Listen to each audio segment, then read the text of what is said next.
सर्वलोकानां विषजे भवरोहिणां निधये सर्वविद्यानां श्रीदक्षिणामूर्तये नमः।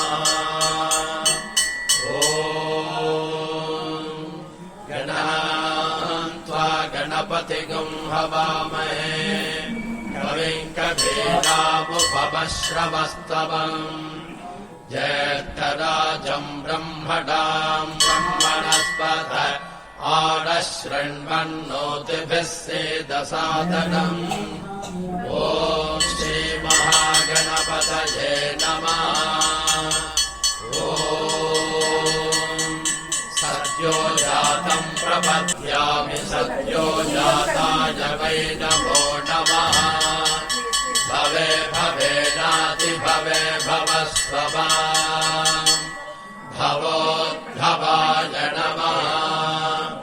वामदेवाय नमो ज्येष्ठाय नमः श्रेष्ठाय नमो रुद्राय नमः कालाय नमः कलविकरणाय नमो बलविकरणाय नमो बलाय नमो बलप्रवरणाय नमः सर्वभूतदमनाय नमो रुद्राय नमः। अघोरेभ्यो घोरेभ्यो घोरघोरधरेभ्यः सर्वेभ्यो नमस्ते अस्तु रुद्ररूपेभ्यः।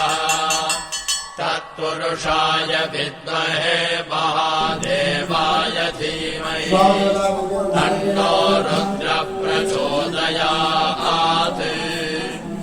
ईशानः सर्वविद्यानामीश्वरः सर्वभूतानां ब्रह्माधिपतिर्ब्रह्मणोऽधिपतिर्ब्रह्मा शिवो मे अस्तु सदा शिवो। नमो हिरण्यबाहवे हिरण्यवर्णाय हिरण्यरूपाय हिरण्यपतयेऽम्बिकापतय उमापतये पशुपतये नमो नमः। अस्य श्रीरुद्राध्याय प्रथममहामन्त्रस्य अघोरऋषिः